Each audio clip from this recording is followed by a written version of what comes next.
8.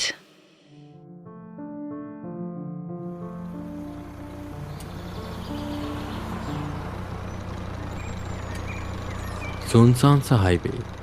यही कुछ दोपहर के 1:20 हो रहे थे।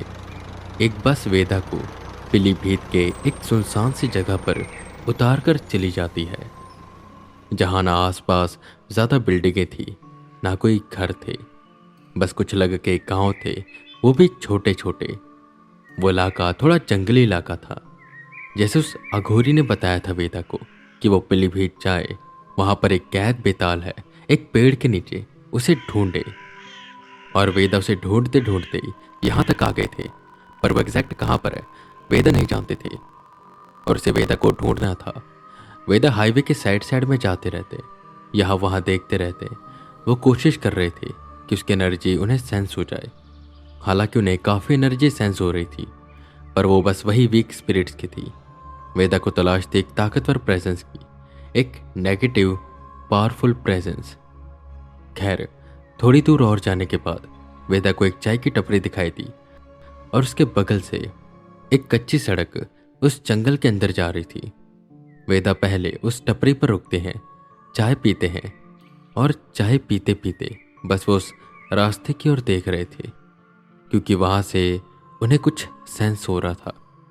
उसकी प्रेजेंस उतनी ज़्यादा स्ट्रांग तो नहीं थी, पर जितनी भी थी, इससे वेदा समझ पा रहे थे कि यहाँ पर कुछ न कुछ ऐसा है जिसे कैद करके रखा गया है। और वो टपरी वाला वेदा को बार बार देख रहा था। वेदा की हरकतें उसे अजीब लग रही थी। चाय खत्म कर वेदा ने पैसे दिए और उस जंगल के कच्चे रास्ते पर जाने लगे। जैसे उन्होंने पहला कदम रखा कि वो टपरी वाला भागते हुए आया। ओ बाबू साहब, कहाँ जा रहे हो? रुको भाई, कब से देख रहा था, इसी तरफ देख रहे हो? देख तो रहे हो, पर यहां पर जा नहीं सकते। वापस हो जाओ और यहां से चुपचाप चले जाओ।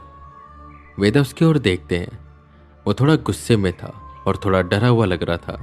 वेदा उसके पास आए और बोले, क्यों, क्या हुआ? मैं यहां पर क्यों नहीं जा सकता? ये तेरी जमीन है क्या, जो तू मुझे अंदर नहीं जाने दे रहा? वो टपरी वाला सामने से कहता है, अरे साहब जी, इतनी बड़ी जमीन मेरी होती तो मैं यहाँ पर चाय की टपरी लगाता क्या? यहाँ पर एक बड़ा सा होटल बना था, और होटल का कोई फायदा ही ना होता, क्योंकि यहाँ पर कोई आता ही नहीं। ऐसी मनहूस जगह है ये तो भूले भटके आप आ गए किसी तरह, वरना इस रास्ते पर कोई ज्यादा दिखता नहीं है। वेदा ने उसकी टपरी देखी और कहा, ज्यादा कोई आता नहीं तो एक चाय की टपरी का दिखाने के लिए लगाई है तूने? बकवास मत कर और मुझे जाने दे।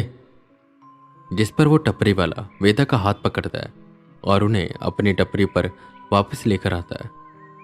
एक तो तुम सब शहरी लोग ना बड़े जिद्दी होते हो।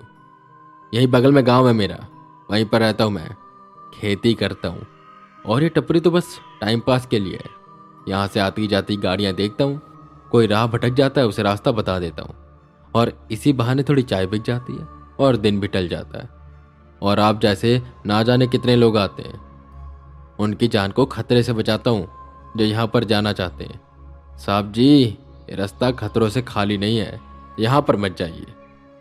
वेदा समझ तो रहे थे कि ऐसा वो क्यों कह रहा है, पर वेदा खुश भी थे क्योंकि उन्हें एक ताकतवर आत्मा मिल गई थी, और वेदा से तो हर कोई डरता है।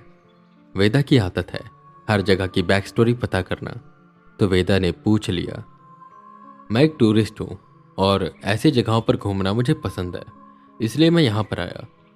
पर तुम कह रहे हो यह जगह खतरों से खाली नहीं है, यहाँ पर खतरा ही बहुत है। जंगली जानवर है क्या अंदर? जिस पर नाम ऐसे हिलाते हुए वो टपरी वाला कहता है, नहीं बाबू साहब, जानवरों से तो एक बार बच सकता है इंसान, पर जो अंदर है ना, उससे भागना नामुमकिन है।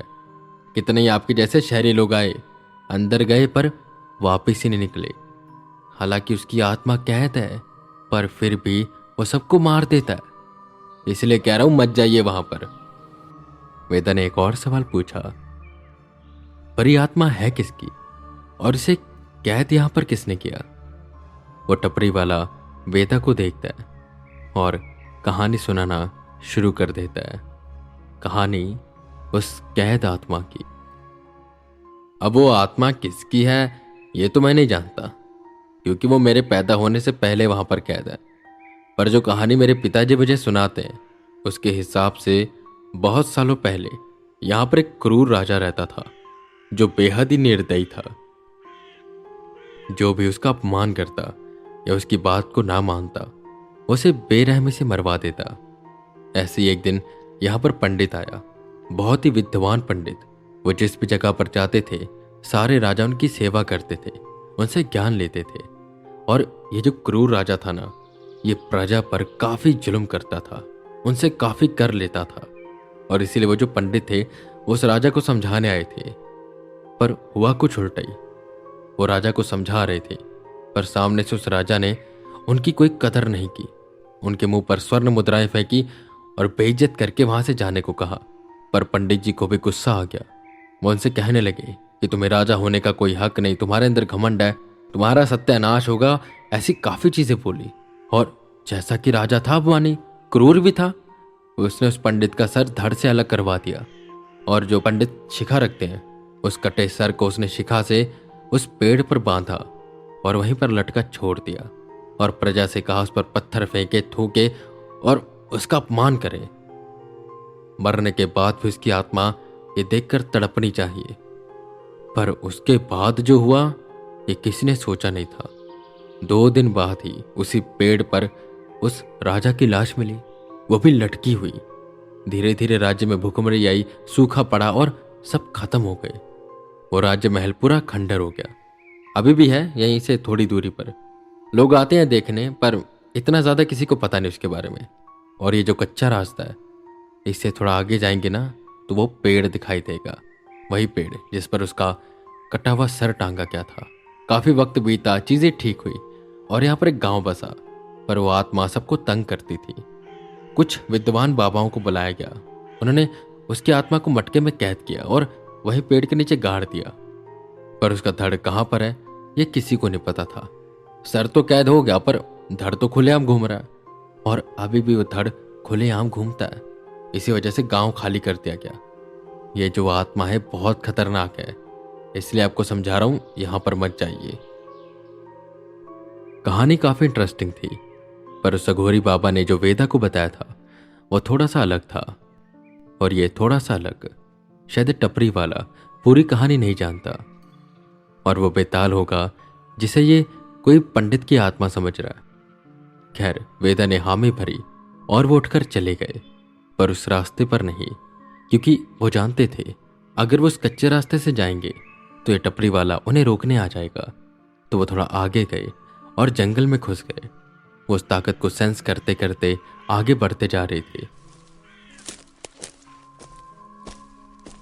प्रेजेंस धीरे धीरे स्ट्रांग होने लगी और वेदा उस पेड़ के सामने पहुंचे जो बहुत ही बड़ा था और पुराना लग रहा था।